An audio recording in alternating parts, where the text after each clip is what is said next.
तो चलिए आज का जो हमारा टॉपिक है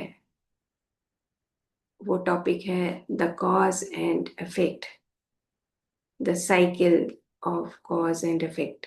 क्या होता है ऐसी कॉज कॉज मतलब ऐसा क्या कारण है जिसकी वजह से ये इफेक्ट आया।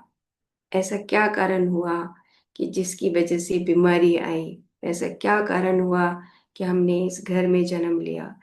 ऐसा क्या कारण हुआ कि उम्र छोटी है। ऐसा क्या कारण है कि उम्र बड़ी है। ऐसे बहुत सारी चीज़ें जो हम मन में सोचते हैं करते हैं, तो हमारा जो कर्म सिद्धांत लॉ ऑफ कर्मा है, आज हम उसके बारे में जानेंगे। और मैं अपनी बहुत ही प्यारी सी दोस्त जस्सी मैडम को यहाँ पर इनवाइट करती हूँ, जो हमारे law of Karma the cause and effect के ऊपर रोशनी डालेंगी। तो जस्सी मैम, आपका बहुत बहुत स्वागत है। और थैंक यू। ये बहुत ही अच्छा अवसर है। हम सब मिलकर ध्यान कर रहे हैं और साथ ही साथ अपना स्वयं का रूपांतरण कैसे करें, क्या हम छोटे छोटे बेबी स्टेप्स लें जिससे वो जो हम ध्यान से ऊर्जा ले रहे हैं वो हमारे भीतर उतरे और हमारे जीवन में परिवर्तन हो। क्योंकि जब तक वो ऊर्जा भीतर नहीं उतरेगी तब तक परिवर्तन नहीं होगा। ध्यान भी कर रहे हैं, ज्ञान भी ले रहे हैं, लेकिन स्वयं पर अगर काम नहीं कर रहे हैं, अगर सिद्धांतों को नहीं समझ रहे हैं, तो फिर हम गोल गोल जैसे घूमते रह जाएंगे, चक्र में, चक्र से बाहर नहीं निकल पाएंगे। सबसे जरूरी है इस ब्रह्मांड को चलाने वाले सिद्धांतों को समझना और फिर उसके अनुसार चलना। जैसे अगर मैं एक छोटा सा उदाहरण दूं, हमें पता है कि हम अगर ऊंचाई से गिरेंगे, छलांग लगाएंगे, तो हमें धरती के गुरुत्वाकर्षण नियम के कारण नीचे की ओर गिरेंगे और हमें चोट लगेगी। ये सिद्धांत हमने समझ लिया और हम जानबूझकर ऊंचाई से छलांग नहीं लगाते हैं, क्योंकि हमें पता है हमारा नुकसान होगा। हमें पता है कि अगर हम बिजली के नंगे तार को छू लेंगे तो हमें करंट लगेगा, हमारी जान जा सकती है। तो हम होश हवास में जानबूझकर बिजली के नंगे तार को नहीं छूते हैं। हमें पता है कि हम अपनी जान से हाथ धो बैठेंगे। इसी तरह इस ब्रह्मांड को चलाने वाले भी सिद्धांत हैं जो ग्रंथों में, वेदों में, ऋषियों ने, मुनियों ने, अवतारों ने, सबने हमें समझाए। और आज विज्ञान भी उन्हीं सिद्धांतों को लेकर खोज करता है और उन्हीं सिद्धांतों को सिद्ध करता है कि जो भी ये सिद्धांत ब्रह्मांड को चलाने वाले हैं वो निष्पक्ष रूप से अपना कार्य करते हैं। ऐसा नहीं है कि मैं अगर नंगी तार को छू लूंगी तो मुझे कुछ नहीं होगा और दूसरे को हो जाएगा, या मैं गिरूंगी तो मुझे कुछ नहीं होगा, दूसरे को हो जाएगा। वो सिद्धांत निष्पक्ष रूप से कार्य करते हैं। पानी अगर 100 डिग्री पर ही भाप बनना है तो 100 डिग्री पर ही भाप बनेगा, चाहे कोई भी उस एक्सपेरिमेंट को कहीं भी करे, दुनिया के किसी भी कोने में करे।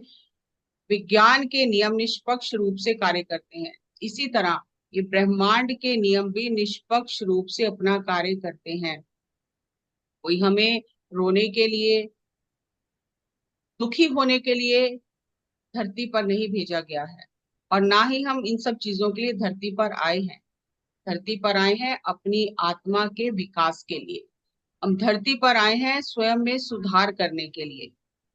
अगर हम पुस्तकें पढ़ते हैं तो हमें ये पता चलता है कि हम 3 कारणों से धरती पर आते हैं। एक है कि हम आगे बढ़े, हमारी आत्मा की प्रगति हो। सबका यही लक्ष्य रहता है कि हमारी आत्मा की प्रगति हो, क्योंकि धरती एक स्कूल है और यहाँ आए बिना आगे नहीं बढ़ सकते। एक दूसरा है कि हमने जो गलतियां की हैं पिछले जन्मों में, उन्हें सुधारने के लिए हम आते हैं कि अब हम वो गलतियां नहीं करेंगे। और जो भी हमारा ऊर्जा का दूसरों के साथ हस्तांतरण हुआ है, जो पैकेट हमारे बने हुए हैं, उन पैकेट्स को हम खत्म करने आते हैं कि अब हम प्रेम से रहना सीखेंगे। सबसे बड़ा लेसन है धरती पर आकर कि प्रेम से रहना सीखना है। जब तक हम प्रेम से रहना नहीं सीखते, हमें बार बार धरती पर आना पड़ता है। और तीसरा हमारा उद्देश्य होता है कि जो भी हमारे हमारी आत्मा के गुण हैं जो हम अपने साथ लेकर आए हैं, जो हमने पूर्व जन्मों में गुण अर्जित किए हैं। जैसे किसी को संगीत बहुत अच्छा आता है, किसी को ज्ञान बहुत है, किसी को पेंटिंग आती है। ये सब बहुत सारे ऐसे गुण हैं जो आत्मा लेकर आती है, और हम उन गुणों का कैसे इस्तेमाल करते हैं। जैसे किसी की साइकिक पावर्स बहुत होती हैं, दिखाई देता है, दूसरों का भविष्य पता चल जाता है, अपना पता चल जाता है, वो अंदर से पावर्स एक्टिवेट हो जाती हैं, शक्तियां रिद्धियां सिद्धियां मिलती हैं, और वो भी एकदम से नहीं मिलती हैं, पूर्व जन्मों में साधना करके अर्जित की हैं। फिर हम उनका इस्तेमाल कैसे करते हैं, ये हमारी परीक्षा होती है। साथ साथ परीक्षा चलती है और साथ साथ हम आगे बढ़ते रहते हैं। और सबसे जो महत्वपूर्ण सिद्धांत है, जो बेस है, जो बेसिक है, वो है कर्म सिद्धांत, law of cause and effect. अगर हमने ये सीख लिया तो हम फिर संभल संभल कर चलेंगे। फिर हम आंखें बंद करके यहाँ वहां टक्कर नहीं मारेंगे किसी से, क्योंकि हमें पता है कि ये सिद्धांत निष्पक्ष रूप से काम कर रहा है और करता ही रहेगा। जैसे विज्ञान में सिद्धांत की खोज हुई, लेकिन अगर जब सिद्धांत की खोज नहीं हुई थी तब भी विज्ञान काम कर रहा था, तब भी ये सिद्धांत काम कर रहा था। तो ये सिद्धांत जब से धरती बनी है, इस सृष्टि को चलाने के लिए ये सिद्धांत बनाए गए हैं, जिसमें सबसे अहम जो सिद्धांत है चलाने वाला, वो है law of Karma, law of cause and effect. आप इसे व्हील ऑफ कर्मा कह सकते हैं, wheel of cause and effect कह सकते हैं।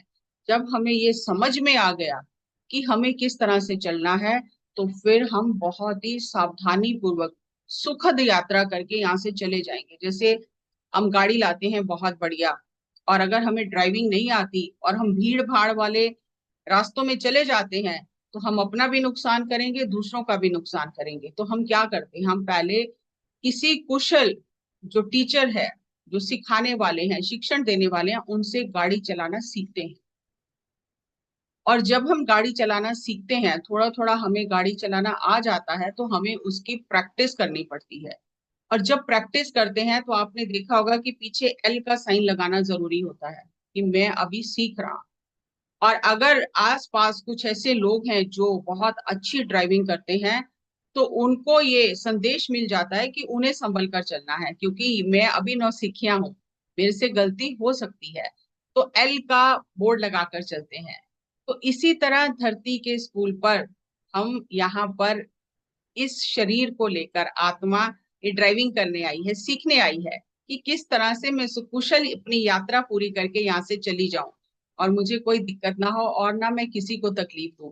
लेकिन उसके लिए हमें किसी संत से, वेदों से, ग्रंथों से ये नियम सीखने होंगे कि इस धरती में ट्रैफिक के नियम है क्या। हम नियमों को नहीं तोड़ेंगे, हम बहुत ही सुखद यात्रा करके चले जाएंगे। लेकिन अगर हम नियमों को तोड़ेंगे, हमें अच्छी ड्राइविंग नहीं आती है, हम अभी सीखा ही नहीं और हम एल बोर्ड भी नहीं लगा रहे, और हम इस तरह से चल रहे हैं कि हमें तो सब कुछ आता है, तो फिर वही होगा जो हमारा आज हाल है। जन्मों जन्मों से हम यही करते आ रहे हैं। तो इसलिए हमें ये कर्म सिद्धांत सीखना बहुत जरूरी है। कुछ पॉइंट्स मैंने प्रेजेंटेशन में बनाए हैं, तो वो मैं आपके साथ साझा करती हूँ कि ये जो कर्म सिद्धांत है, ये निष्पक्ष रूप से किस तरह से अपना कार्य करता है। और ये बहुत सारी चीजें संगीता मैम इन सेशंस में पॉइंट्स बता चुकी हैं। फिर एक बार वही पॉइंट रिवाइज होंगे यहाँ पर भी। ये जो कर्मा का साइकिल है, इसको ड्राइविंग फोर्सेस, दो फोर्सेस हैं जो इसको चलाती हैं, एक है डर, एक है प्रेम। अगर हम हर परिस्थिति में डर डर कर निर्णय लेते हैं, डर कर हर कार्य करते हैं, किसी के डर से कुछ कर रहे हैं, जैसे आप लोग ट्रैफिक के नियम है, तो सामने ट्रैफिक वाला खड़ा है, हम डर के नियमों का पालन कर रहे हैं, हम इसलिए नियमों का पालन नहीं कर रहे कि हमारे लिए ये उचित है, अच्छा है, हमारी सेफ्टी के लिए, इसलिए नहीं कर रहे। हम सामने ट्रैफिक वाला है, कैमरा लगा है, चालान कट जाएगा, इसलिए नियमों का पालन कर रहे हैं, डर के कर रहे हैं। और एक होता है प्रेम से करना, कि बस हाँ ये नियम है और मुझे ये नियम पालन करना है, तो प्रेम से कर रहे हैं। तो अगर हम डर डर के कर रहे हैं, तो जो डर की एनर्जी क्रिएट होगी, आप जैसे पिक्चर में देख रहे हैं, एक तरफ पूरा बहुत डार्क है और एक तरफ बिल्कुल वाइट दिख रहा है। तो जब डर डर के एनर्जी, उस एनर्जी से हम चलेंगे अपनी जिंदगी में, तो पूरा काला काला कर लेंगे सब कुछ, पूरा हमारा अंदर काला हो जाएगा। जैसे संगीता मैम बता रही है कि हमारे जो प्राण में, शरीर में जो इम्प्रिंट बनेंगे वो गलत हो जाएंगे, डिफेक्टेड इम्प्रिंट हो जाएंगे। और अगर हम प्रेम से चल रहे हैं, प्रेम से, हम स्कूल में आए हैं तो प्रेम से हर चीज सीखें, और अगर प्रेम से सीखेंगे तो सब कुछ सुंदर होगा, सब कुछ अच्छा होगा। और हमारे अंदर के जो शरीर हैं वो अपनी पूरी क्षमता के साथ काम करेंगे। लेकिन अगर हम गलतियां करेंगे तो उनकी क्षमता में हम विघन डालते हैं। तो इसलिए दो जो ये ड्राइविंग फोर्सेस हैं, जो चलाने वाली ताकतें हैं, डर और प्रेम, हमें अपने डर का सामना करते हुए हर चीज को प्रेम से करना है, प्रेम सीखना है। और ये प्रेम सीखने ही हम धरती पर आए हैं। और एक आज अभी किसी को मैंने कष्ट दिया, तो वो इस टाइम जोन में, हम, धरती जो है वो टाइम जोन से बंधी हुई है, हम टाइम जोन में हैं, मतलब समय में हम बंधे हुए हैं समय से। तो वो उस समय में वो लिखा गया कि इस समय मैंने किसी को दुख दिया, मैंने कष्ट दिया, मैंने किसी की आत्मा को दुखाया, मैंने हिंसा की, मैंने मारा, जो भी मैंने किया मन वच क्रम से, वो उस समय रिकॉर्ड हो गया। ये हर क्षण हमारी रिकॉर्डिंग ऑन है, चल रही है रिकॉर्डिंग। अब मेरी रिकॉर्डिंग ये हो गई कि मैंने ये बहुत गलत किया, और बाद में मुझे ये समझ में आ गया कि मैंने गलत किया, मैंने उससे क्षमा भी मांग ली, और मैंने उससे अच्छी तरह प्रेम से रहना शुरू किया। तो ये दो अकाउंट अलग अलग हैं। ये ऐसा नहीं कि मैंने ये किया और ये किया तो बैलेंस हो गया, ऐसा बैलेंस नहीं है। यहाँ पर बैलेंस नहीं होता है। अगर हम ये सोचें कि अच्छा किया और बुरा किया तो दोनों बैलेंस हो जाएंगे, तो बैलेंस नहीं होता है।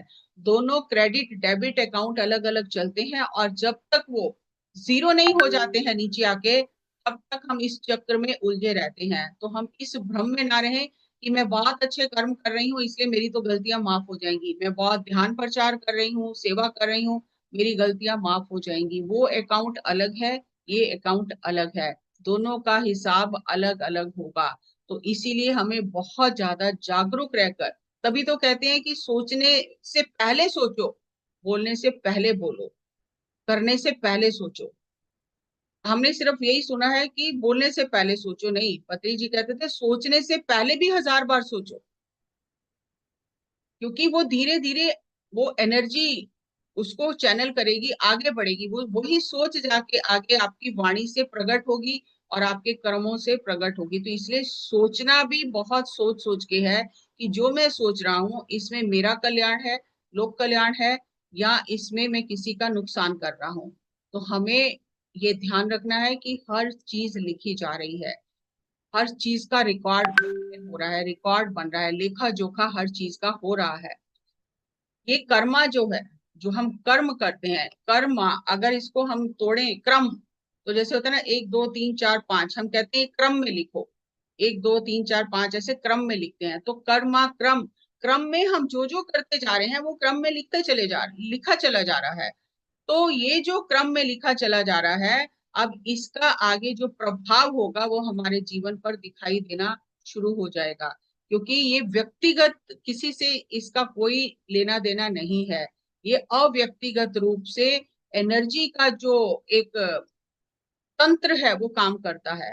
और ये थर्ड लॉ ऑफ मोशन ये कहता है, for every action there is an equal and opposite reaction. जो भी करते हो उसका इक्वल, बराबर या अपोजिट का जो विरोधी प्रभाव है वो आप पर पड़ता है। अगर एक बॉल को, पहली बॉल को हम हिट करेंगे तो वो सारी बॉल्स जो है वो हिट हो जाएंगी, सभी बॉल्स जो है वो मूवमेंट में आ जाएंगी। चाहे आप बीच से किसी बॉल को छेड़ो, चाहे शुरू से छेड़ो, चाहे आखिर से छेड़ो, लेकिन जैसे ही आप टच करोगे, किसी भी बॉल को हिलाओगे, वो सभी बॉल्स को धक्का मारेगी, सभी बॉल्स में मूवमेंट हो जाएगी। एक भी चीज जो हम करते हैं तो ब्रह्मांड में उसकी पूरी मूवमेंट होती है। हमें दिखाई नहीं देता तो हमें लगता है कुछ तो हो नहीं रहा, तो हम तो बचे हुए हैं, नहीं, बचे हुए नहीं है। वो हर चीज रिकॉर्ड हो रही है, ये कोई सजा नहीं दी जा रही है। ये लोग कहते हैं कि वे तो पता नहीं किन कर्मों की मार पड़ रही है मुझे, किन कर्मों के कारण मैं इतना दुखी हूँ, लेकिन हम ये कभी नहीं कहते कि मैं अपने शुभ कर्मों के कारण कितना सुखी हूँ। मुझे कितना अच्छा परिवार मिला है, मुझे कितने अच्छे बच्चे मिले हैं, मेरे पास घर है, गाड़ी है, मैं कितना धनी हूँ, ये हम कभी नहीं कहते कि ये मेरे शुभ कर्मों के कारण मिला है। लेकिन जहां हमें कष्ट होता है हम कहते हैं ये तो कर्मों की वजह से हो रहा है। तो अगर हम ये थ्योरी को समझ लेंगे, प्रैक्टिस को समझ लेंगे, सिद्धांत को, तो फिर हम ये नहीं कहेंगे कि कर्मों की वजह से हो रहा है। ये तो सीखने के लिए एक सिद्धांत बनाया गया। अगर किसी को किसी कर्म के लिए, किसी भी काम के लिए कुछ भी सजा ना दी जाए, कुछ भी उसे कष्ट ना हो उसके बदले में, तो वो तो अपनी मनमानी से चलता रहेगा। तो ये सृष्टि कैसे चलेगी? अगर मान लो कोई डॉक्टर है, वो पढ़ा लिखा नहीं है, वो रिश्वत रिश्वत दे दे के पास हो गया और वो दूसरों की सर्जरी कर रहा है और लोगों की जाने जा रही हैं, तो क्या उसे सजा नहीं मिलनी चाहिए? या वो ऐसे ही करता रहे? कोई वकील है या कोई भी आप ले लो, कोई टीचर है, कोई भी चीज आप ले लो, अगर वो अपनी मनमानी करते रहे, अपने धर्म का पालन ना करे, तो क्या ब्रह्मांड उन्हें वो जो दे रहे हैं वो वापिस नहीं आएगा? वो वापिस उन्हीं के पास आएगा, क्योंकि for every action there is an equal and opposite reaction. तो जो कारण है तो उसका प्रभाव भी है, और अगर कोई प्रभाव दिखाई दे रहा है तो अवश्य उसका कारण है। जैसे मान लो कि हम कहीं से धुआं उठता है, तो हम कहते हैं कि यहाँ जरूर आग लगी है, क्योंकि धुआं प्रभाव है और कारण पीछे छुपा हुआ है, हमें अभी दिखाई नहीं दे रही आग, लेकिन हम अपना आभास लगा लेते हैं कि ये धुआं उठ रहा है बहुत, तो जरूर यहाँ पर आग लगी है। कोई बच्चा अगर बहुत मेहनत करके टॉप करता है तो हम कहते हैं इसने बहुत अच्छे से पढ़ाई की है, क्योंकि उसका टॉप करना ही ये दिखा रहा है, प्रभाव दिखा रहा है कि इसके पीछे बहुत बड़ा कारण है कि उसने बहुत मेहनत की है। तो for every cause there is an effect, for every effect there is a cause. जो भी आप इस ब्रह्मांड में दोगे वो ही वापिस आएगा, तभी साइकिल कंप्लीट होगा। What goes around comes around, what you give you will get back. ये एक निष्पक्ष नियम है कि आप देने से पहले सोचो कि मैं क्या दे रहा हूं। एक बार आपने दे दिया तो जो दिया है वो वापिस आएगा। तो यहीं पे हम अगर सोच लें कि जो मैं दे रही हूँ वो किसी को सुख दे रही हूँ कि दुख दे रही हूँ, क्योंकि यही वापस आना है। तो अगर मैं सुख ही बांट रही हूँ तो सुख ही वापस आएंगे, और अगर मैं दुख बांट रही हूँ, किसी को कष्ट दे रही हूँ, हिंसा कर रही हूँ, किसी की आत्मा दुखा रही हूँ, तो वही वापस आने वाला है। आज मैंने किसी की आत्मा दुखाई अपने शब्दों से, कल को मेरी कोई दुखाएगा, कोई दूसरा बंदा आके मुझे हर्ट करके चला जाएगा, क्योंकि जो मैंने दिया है वो तो तय है, वापिस आना ही है। तो what goes around comes around, what you give you will get back. और पत्री जी का ये कहना है कि ये लॉ ऑफ कर्मा को अगर मॉडिफाई करके आज के परिक्षेप में देखा जाए, तो law of choices and consequences है कि आपके पास एक चुनाव का मौका आया कि अब आप क्या चुनते हो, और फिर जो आप चुनते हो उसका परिणाम आपको भोगना पड़ेगा। मान लो कि आपके किसी से आपकी नाराजगी है और वो आपके घर आया। अब आपके पास चॉइस है कि या तो आप पिछली बातों को भूल के प्रेम से उसके साथ चाय पानी पिलाओ, बात करो, और सबसे बढ़िया बात है कि अब आपने ध्यान सीख लिया तो आप उसे बताओ कि मैंने ध्यान सीखा है, बहुत अच्छा है, मुझे ये फायदा हुआ है, आओ मैं आपको ध्यान सिखाती हूँ। तो ये, या फिर आप अपनी पुरानी बातों को लेके बैठ जाओ कि आपने मेरे साथ ये किया ये किया।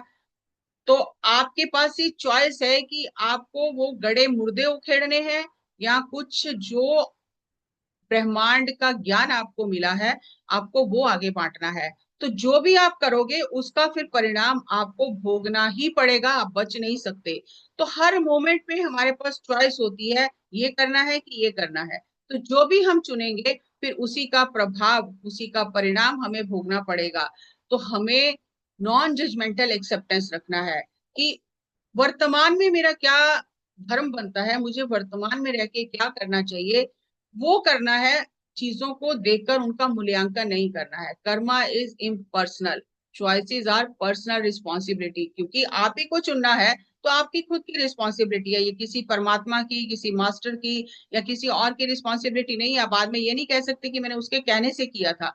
ये आपकी व्यक्तिगत रिस्पॉन्सिबिलिटी है कि आपको इस क्षण में किस चीज का चुनाव करना है। आप ही अपने उस चुनाव के जिम्मेदार हो। जो कुछ आज हम हैं, कोई भी, वो हमारे पिछले जन्मों के कर्मों का परिणाम है, और जो हम आज कर रहे हैं वो आगे आगामी हमारे आने वाले जन्मों की तैयारी हो रही है। क्योंकि भूत काल जो है वो वर्तमान को बनाता है, और वर्तमान में जो हम कर रहे हैं वो हमारे भविष्य का निर्माण करेगा। इसलिए बहुत सावधानी से, समझदारी से, विवेक से चुनिए कि आज मैं जो कर रहा हूं ये परिणाम आगे भविष्य में आने ही वाला है। तो इसीलिए you are the creator, you are the sustainer and you are the destroyer of your life. आप ही अपने जीवन के सृजन करता हो, पालन करता हो, और विनाश करता भी अपने जीवन के आप स्वयं ही हो। इसलिए बी अ स्पिरिचुअल साइंटिस्ट। वैज्ञानिक, आध्यात्मिक विज्ञान के नियमों को समझकर उनके अनुसार चलेंगे तो फिर हमें सही परिणाम प्राप्त होंगे।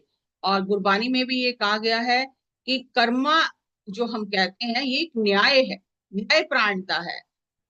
जो भी आप कर रहे हो उसका जो परिणाम आपको मिलेगा तो ये न्याय है ब्रह्मांड का। कोई आपके साथ थोपा नहीं जा रहा आपके ऊपर, जो कर रहे हो उसका आपको न्याय मिल रहा है, परिणाम मिल रहा है।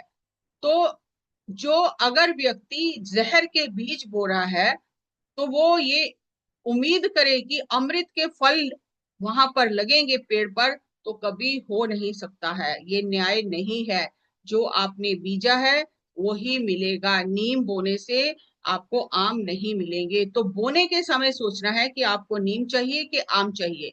और ये कहने से नहीं कि मैंने कर्म सिद्धांत सीख लिया और मैंने ये समझ लिया कि अच्छे कर्मों का अच्छा परिणाम है, बुरे कर्मों का बुरा परिणाम है। ये शब्दों का कोई जाल नहीं है, ये कोई वाक चतुरता नहीं है। ये जो भी हम बार बार अपने जीवन में एक्शन करेंगे, जो भी हम निर्णय लेंगे, जो भी हम बार बार करेंगे, एनर्जी लेवल पे वो इम्प्रिंट हमारी आत्मा पर छप जाएंगे। और जो हमने फसल बोई है फिर वो हमें काटनी ही पड़ेगी। ये एनर्जी लेवल पर हमारी आत्मा पर वो सब छप जाएंगे जो हम बार बार कर रहे हैं। तो कोई हमें दुख नहीं दे रहा है, हम खुद ही अपने लिए जाल बुन रहे हैं। अगर मैं बहुत इसको सिंप्लीफाई करूं तो ग्रंथों का ये सार है, डुअलिटी क्रिएट्स कर्मा, और कर्म फल जो है वो कर्मों का शेडो है। आप कर्म फल की इच्छा नहीं भी करोगे तो भी वो पीछे पीछे आएगा, क्योंकि वो तो छाया है कर्म की। तो कर्म फल तो आना ही है, आप चाहे उसकी इच्छा करो चाहे ना करो। तो कर्मा क्या है? गुड कर्मा आपका डेबिट कार्ड है। वो आपने जमा किया है, आप कभी भी निकाल सकते हो। तो वो किस रूप में हम निकालते हैं? ब्लेसिंग्स। जो भी हमारे जीवन में अच्छा हो रहा है, सुख मिल रहा है, ब्लेसिंग्स मिल रहे हैं, लग्जरी मिल रही है, वो हमारा डेबिट कार्ड है, वो हमारा गुड कर्मा अवार्ड है। और जो भी हमारे जीवन में गलत हो रहा है, हमें जो लग रहा है कि अच्छा नहीं हो रहा है, बैड कर्मा, वो हमारा क्रेडिट कार्ड है। हमने पहले जो किया है वो अभी हमें पे करना ही है, ब्याज समेत। बच नहीं सकते उससे। ये यहाँ तो कुछ धोखाधड़ी करके बच भी जाएंगे, लेकिन ब्रह्मांडीय जो कंप्यूटर है उसमें जो रिकॉर्ड दर्ज हो गया उससे बच नहीं सकते। कोई उस रिकॉर्ड को मिटा नहीं सकता है। तो जो जो बैड कर्मा है ये हमारा क्रेडिट कार्ड है।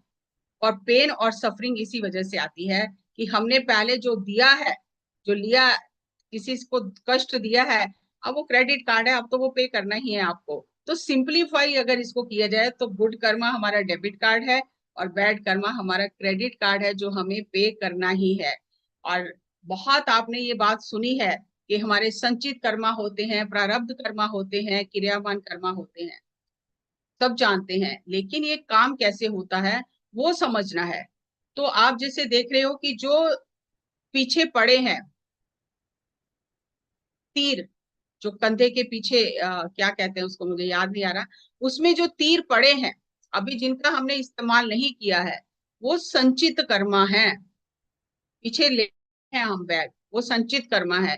जब उसमें से एक तीर चल गया, एक तीर निकाला, उसका मेच्योर होने का, उसका परिपक्व होने का समय आ गया, वो तीर निकला और वो तीर हमने चला दिया। जब तक हमने तीर छोड़ा नहीं है तब तक वो हमारे हाथ में है। जब तीर छोड़ दिया वो कर्मा एक्टिव हो गया, वो सक्रिय हो गया, वो अब अपना काम करके ही वापस आएगा। तो जो भी हमने इकट्ठे किए हैं कर्मा, जो भी संचित है हमारे, जमा है, स्टोर हाउस में है, वो फिर एक एक करके बाहर आएंगे और हमारे जीवन में फिर वैसा प्रभाव दिखाएंगे, उससे हम बच नहीं सकते। बचना है अगर हमें, जो पीछे है वो तो भोगना ही है, उसमें तो कोई दो राय है ही नहीं। लेकिन अब भी तो हम कर्म कर रहे हैं इस जीवन में भी। इस जन्म में हम नए कर्म कर रहे हैं, नए तीर उठाकर उन्हें चला रहे हैं, नया संचय कर रहे हैं। तो अब जब तक हमने तीर छोड़ा नहीं है तब तक हमारे हाथ में है कि करना है या नहीं करना। एक बार तीर छोड़ दिया फिर वो हाथ से छूट गया, तो ये क्रियामान कर्म है। जब तीर छोड़ दिया तो ये क्रियामान कर्म हो गया कि ये अब भविष्य में फलीभूत होगा। क्रिया कुछ कर रही हूँ, आगामी कर्म बन रहा है, तो ये क्रिया हो रही है कि करने से पहले अगर हमने उसे रोक लिया तब वो कर्म आगे नहीं जाएगा। लेकिन अगर हमने वो तीर छोड़ दिया तो वो बीज बनेगा ही बनेगा, और वही हमारा भाग्य निर्धारित करता है। हम कहते हैं इसका तो भाग्य बहुत अच्छा है। भाग्य क्या है? भाग्य हमारे परिश्रम से बना है। हमने परिश्रम किया है, उसका आज प्रारब्ध हमें मिल रहा है। ऐसा नहीं है कि ईश्वर ने भाग्य लिखा है, हमने खुद अपने परिश्रम से अपना भाग्य या दुर्भाग्य लिखा है, और अब वर्तमान में वो हमें मिल रहा है उसी रूप में। तो जो हमारे संचित कर्मा है वो स्टोर में पड़े हुए कर्मा है। जैसे मान लो स्टोर हाउस में बीज पड़े हैं तो कुछ भी नहीं होगा, वो पड़े हैं। लेकिन जब वो बीज को धरती में डाला जाएगा वो अंकुरित हो जाएंगे। तो वो जो बीज के अंदर जो उसका पोटेंशियल है, जिस चीज का वो बीज है, वो ही अंकुरित होगा। तो हम अपने संचित कर्मा में से कुछ कर्मा लेकर आते हैं उन्हें यहाँ पर बैलेंस करने के लिए। तो जैसे बीच में आप देख रहे हैं, तो हम वो बैलेंस करने के लिए प्रारब्ध कर्मा लेकर आए हैं जो हमें भोगने ही हैं। जो प्रारब्ध अच्छा और बुरा, बुरे पर ज्यादा ध्यान देते हैं हम, लेकिन अच्छा भी तो हम साथ में लेकर आए हैं जो हमने किया है। अगर मान लो किसी ने बहुत साधना की है तो वो सारा ज्ञान वो इस जन्म में साथ लेकर आया है। वो इस रास्ते पर जो आत्मा आगे बढ़ रही है, अगर पूर्व जन्मों में उसने बहुत साधना की है तो पूर्व जन्मों का ज्ञान भी उसके साथ ही आया है। तो ये प्रारब्ध है हमारा। और अब जो हम वर्तमान में कर रहे हैं, ऐसा तो नहीं कि हम कुछ भी नहीं कर रहे, अच्छा भी कर रहे हैं, बुरा भी हो रहा है। तो जो अब हम कर रहे हैं वो आगे के लिए हम बैग तैयार कर रहे हैं। वो आगे के लिए हम स्क्रिप्ट लिख रहे हैं कि हमें आगे ये चाहिए। फिर इस बैग को लेकर हम जाएंगे और फिर वो संचित में जमा हो जाएगा। तो इसीलिए कहा जाता है कि आप कर्म करो, कर्म फल की इच्छा ना करो, ताकि आपके आगे वाले कर्म ना बने। अब नए कर्म ना बनाओ, नए बीज ना बनाओ, नई स्क्रिप्ट ना लिखो। तो इसीलिए फल की इच्छा को त्याग के कर्म करो, निष्काम कर्म करो। और कर्म शरीर के माध्यम से होता है, लेकिन करने वाला मन है। मन में उत्पन्न होता है विचार, तो मन आदेश देता है और शरीर उस हिसाब से आगे करने के लिए चल पड़ता है। अब मान लो कोई चोरी करता है तो पहले तो उसके मन में विचार ही आएगा ना, मुझे चोरी करनी है। फिर वो प्लान बनाएगा चोरी करने का, तो प्लान तो मन ही बना रहा है, शरीर तो नहीं बना रहा। जब उसका प्लान बन गया फिर वो शरीर काम उस प्लान पे करेगा। तो जिस तरह से आप समझ रहे हैं पहले दिन से कि हमारा फिजिकल बॉडी है, इथरिक बॉडी है, एस्ट्रल बॉडी है, कॉजल बॉडी है, सुप्रा कॉजल बॉडी है। फिजिकल बॉडी तो हमें दिखाई दे रही है। इथरिक बॉडी जो प्राण शरीर है, जिसके ऊपर डिफेक्ट आते हैं, इम्प्रिंट आते हैं हम जो करते हैं उसके। और एस्ट्रल बॉडी हमारी मेंटल बॉडी है, जिसमें हमारे विचार हैं, हमारे जो भी संस्कार जो सब यहाँ जमा हो जाते हैं। मैं ज्यादा डिटेल में नहीं जा रही हूँ। तो एस्ट्रल बॉडी जो है यही कारण है बीज बनाने का। और जब ये बीज बनते हैं तो वो कारण शरीर में, चौथे शरीर में जमा हो जाते हैं जाके। और फिर कारण शरीर में जो जमा कर लेते हैं हम, फिर बार बार उनको क्लियर करने के लिए, उसको निपटाने के लिए हमें धरती पर आना होता है। तो कोई अचानक से बीमारी नहीं आती है, उसका बीज कारण शरीर में पड़ा हुआ है। जब वैसी परिस्थितियां बन जाती हैं वो बीज अंकुरित हो जाता है, और वो अंकुरित होकर हमारी फिजिकल बॉडी पे वो बीमारी बनकर आ जाता है। लेकिन वो बीमारी अभी नहीं बनी है, वो बीमारी शायद हमने कई जन्मों में तैयार की हो। ऐसा नहीं कि अचानक से बीमारी बन गई। कुछ बीमारियां जो खान पान की वजह से होती हैं वो ठीक हो जाती हैं। कुछ बीमारियां हमने गलती की, हमने माफी मांग ली, कुछ साथ के साथ हमने निपटा लिया। लेकिन जो लंबी बीमारियां हैं, जो जिन्हें हम कहते हैं कि जो असाध्य रोग हैं, वो कर्म रोग हैं। वो कर्म रोग ठीक नहीं होते हैं जब तक वो भोग नहीं लिए जाते। ये जो अगर कोई कहता है कि कर्म रोग ठीक हो सकते हैं तो वो गलत कहता है। कर्म रोग ठीक नहीं होते हैं, कर्म रोग हमें भोगने ही पड़ते हैं। जब हमारा अपने मन पे कोई नियंत्रण नहीं है तो हम कर्मा बनाते ही रहेंगे, और शरीर वो कार्य करता ही रहेगा, क्योंकि मन मैनेजर है। और मैनेजर जो इंस्ट्रक्शंस देगा वो शरीर तो करेगा, लेकिन करने वाला कर्ता मन है। इसीलिए कहते हैं कि जब कहते हैं कर्ता भाव छोड़ना, तो कर्ता भाव छोड़ना क्या है, अकर्ता स्थिति में रहना क्या है?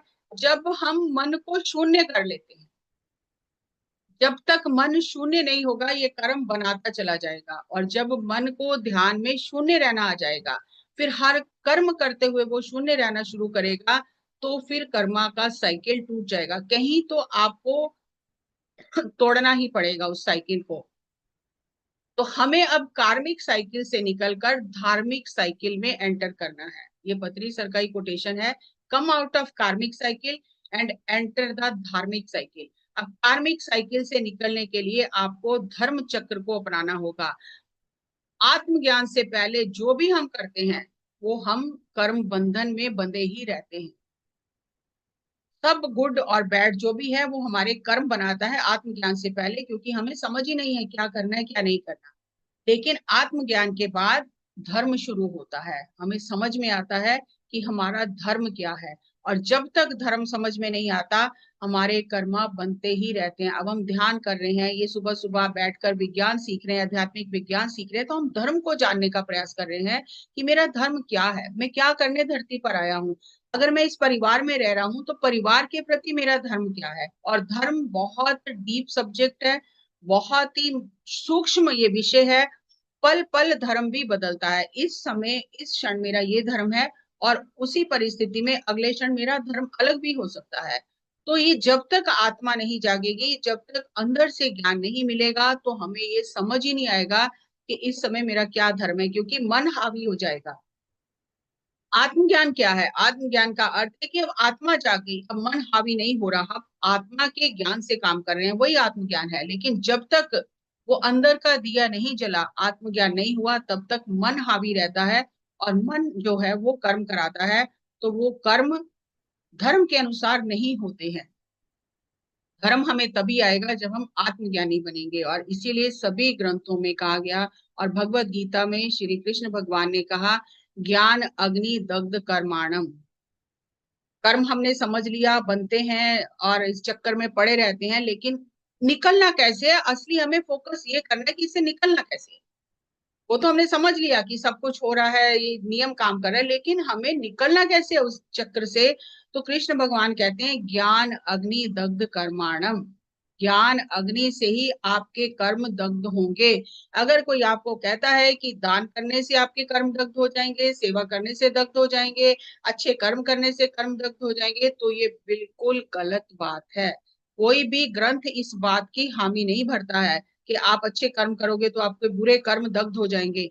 केवल ज्ञान अग्नि से ही कर्म दग्ध होंगे। और वो ज्ञान ये नहीं है जो यूट्यूब का है या जो इंस्टा का ज्ञान है, वो आत्मज्ञान है जो आपके अंदर से उत्पन्न होगा साधना करने से।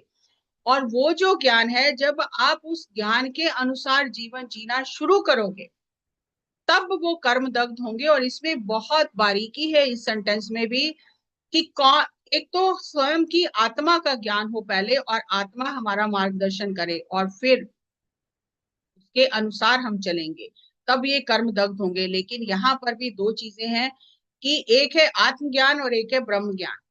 आत्मज्ञानी को भी कर्म बंधन है, आत्मज्ञानी को भी अपने कर्मों के बंधन जो उसके हैं वो काटने पड़ते हैं, वो भोगने पड़ते हैं, जब तक हमें ब्रह्म ज्ञान प्राप्त नहीं होता।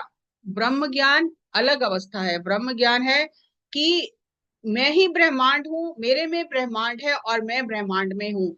तब डुअलिटी खत्म होगी, मैं अलग हूँ आप अलग हो, संगीता जी अलग है, नीता जी अलग है, इनके साथ अलग तरह का व्यवहार करना है, उसके साथ अलग तरह का व्यवहार करना है। जब ये डुअलिटी द्वैत भाव खत्म हो जाता है, जब अद्वैत में आ जाता है कोई भी साधना कर करके, ब्रह्म ज्ञान क्या है कि ब्रह्म का ज्ञान हो गया। ये सृष्टि जो है ये मेरे ही भीतर है, जो ब्रह्मंडे सोई पिंडे, मैं ही सृष्टि के अंदर हूँ और ये सारी सृष्टि मेरे अंदर है। तो मैं किसका नुकसान करूं, किसका दिल दुखाऊं, किसके बारे में बुरा सोचूं, किसका बुरा करूं? वो तब सब कर्म तब दग्ध हो जाते हैं जब ये आ जाता है मम आत्मा सर्वभूत आत्मा। जो आत्मा मेरे में है वही सभी के अंदर वही आत्मा है। ये ज्ञान अनुभव से आते ही सभी कर्म दग्ध हो जाते हैं, कोई कर्मों के बीज तब नहीं बचते हैं। तो कृष्ण भगवान कहते हैं कि जिस तरह हर जंगल में एक चिंगारी अग्नि की पूरे जंगल को भस्म कर देती है, उसी तरह से आपने जन्मों जन्मों में अगर कर्म इकट्ठे किए हैं, उन्हें जलाने के लिए, उन्हें दग्ध करने के लिए जन्मों नहीं लगेंगे। एक ही चिंगारी उस पूरे जंगल को नष्ट कर देगी। तब आप इस कर्म चक्र से बाहर आ जाओगे। तो आप जो भी करोगे वो आप बस करोगे, अकर्ता भाव में रह के आप करोगे। आपको ये पता चल जाता है कि ना मैं करने वाला हूँ ना मैं कुछ हूँ, जो भी हो रहा है सिर्फ हो रहा है और मैं साक्षी भाव से उसे देख रहा हूँ। तो ये बहुत बड़ी अवस्था है। ये खाली हम यहाँ वहां से ज्ञान सुन के समझे कि हमारे कर्म दग्ध हो जाएंगे, तो ऐसा बिल्कुल नहीं होता। अगर धन देने से, दान ज्यादा देने से कर्म दग्ध होते तो कोई भी अमीर आदमी तो कर्मों का भोग ही नहीं भोगता, उनके पास तो बहुत पैसा है, वो तो कर्मों से छुटकारा पा लेते। लेकिन ये निष्पक्ष नियम जो है इसमें किसी को छूट नहीं है। ज्यादा डिटेल में जाने का समय नहीं है। हमेशा हम सीसीटीवी कैमरा के अंडर में हैं, और ये सीसीटीवी कैमरा किसी ने नहीं लगाया, हमारी आत्मा ही देख रही है हम क्या कर रहे हैं, क्योंकि वो तो अपनी प्रगति के लिए आई है। और अगर हम ऐसे कर्म कर रहे हैं जो उसकी प्रगति में बाधा डाल रहे हैं, तो वो तो नोट कर रही है, देख रही है। आप हर समय कुछ ना कुछ कर रहे हो, चाहे आप गुड कर्मा कर रहे हो या बैड कर्मा कर रहे हो, कर तो कुछ ना कुछ रहे ही हो। या किसी को सुख दे रहे हो या किसी को दुख दे रहे हो। तो हमें अभी इस सिद्धांत को समझ के क्या करना है, stop bad Karma, stop harming others.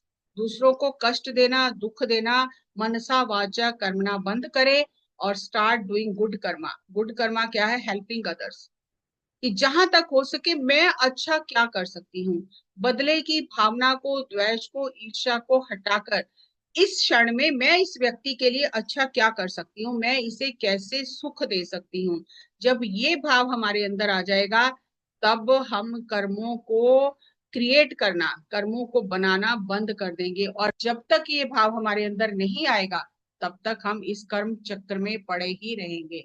सबसे जरूरी है कर्मों से बाहर निकलने के मार्ग पर ध्यान देना और उस अनुसार आगे बढ़ना। सो बहुत बहुत सबका धन्यवाद, आपने सुना मुझे। बहुत ये सूक्ष्म विषय है, जहां तक हो सका मैंने इसको समअप करने का कोशिश किया है, पर इसके ऊपर तो शायद महीनों भी अगर बोला जाए तो कम है, ये इतना सूक्ष्म विषय है। फिर भी आशा करती हूँ कि आप तक कुछ ना कुछ तो जरूर मैं पहुंचाने में सक्षम हुई होंगी। सो बहुत बहुत आपका धन्यवाद। Thank you Jassi ma'am. बहुत ही बढ़िया विस्तार से आपने बताया। और मैं तो कह रही हूँ कि ये जो लास्ट वाली आपकी लाइन थी वो एक लाइन थी कि हम तो सब सीसीटीवी सर्विलेंस के अंडर अंडर है। हम कुछ भी जो भी सोचते हैं कुछ भी करते हैं, हम सोचते हैं अंदर से कि कोई हमें देख नहीं रहा है ना। और हम ये भी सोचते हैं कि अरे कोई बात नहीं, ये हो गया, फिर आगे से सुधार कर लेंगे, है ना। तो लेकिन क्या होता है कि जो भी हम गलतियां करते हैं उसका रिकॉर्ड तो हो ही जाता है।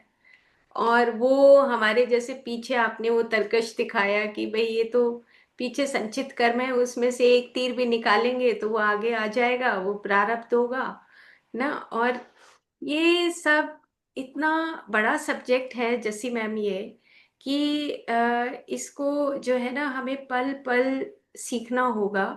और हम आते भी इसीलिए हैं धरती पर कि हम इन चीज़ों को, अपनी गलतियों को हम सीखें, गलतियों के माध्यम से हम आगे अपने आप में सुधार करें। पंजाब के एक संत थे, तो सब जैसे संतों के पास जाते ही हैं, तो वो राजस्थान जाते थे प्रचार करने के लिए। तो एक बार वो राजस्थान गए तो एक डॉक्टर जो मतलब हर बार जब वो जाते थे उनकी बहुत सेवा करते थे, तो उस समय उन दिनों वो डॉक्टर नहीं आए। तो उन्होंने जाने से पहले पूछा कि आजकल वो डॉक्टर साहब नहीं आ रहे हैं। तो किसी ने कहा कि अरे हम भूल गए आपको बताना, उन्होंने, वो बहुत बेड रिडन है, बहुत बीमार है, आप एक बार चल के उनको देखो। उन्होंने मैसेज दिया आपके लिए कि मैं नहीं आ सकता हूँ, आप एक बार जरूर मुझसे मिल के जाना यहाँ से।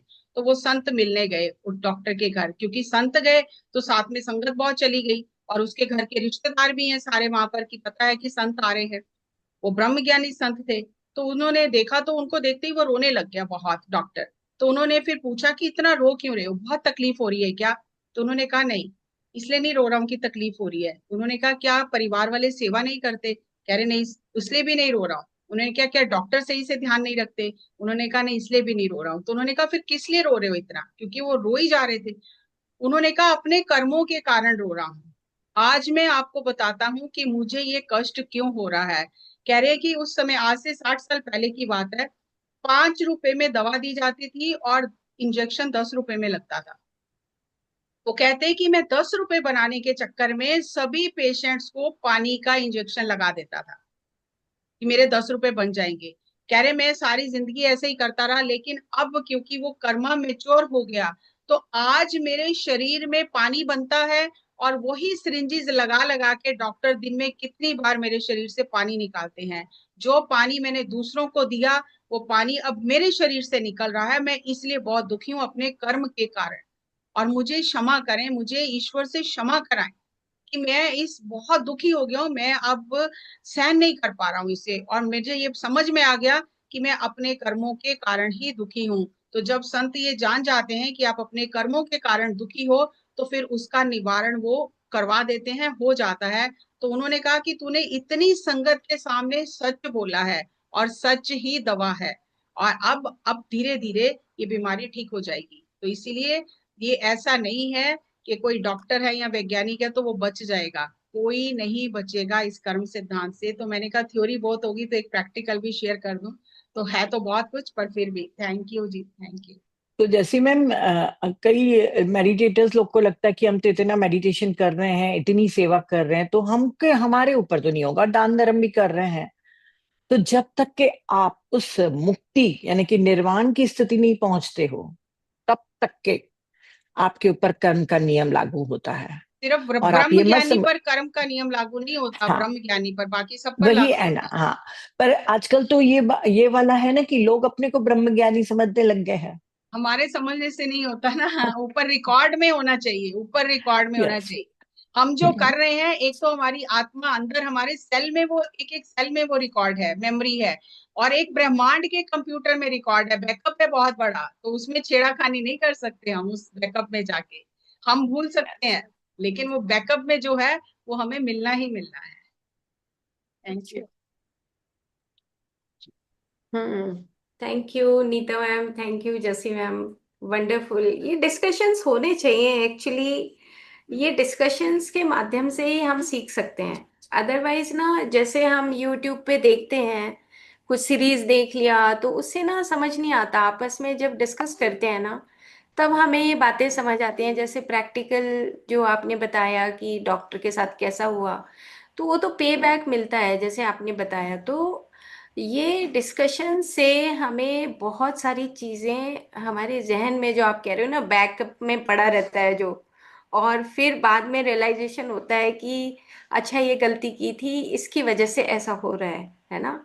तो वो जो कल नीता मैम जैसे बोल रही थी कि जो स्पिरिचुअल ईगो, मतलब जब हम जैसे जैसे मेडिटेशन करते हैं या आगे बढ़ते हैं, तो ना वो स्पिरिचुअल ईगो भी डेवलप होती है। वो भी एक कर्मा है, अलग का अलग टाइप का कर्मा है।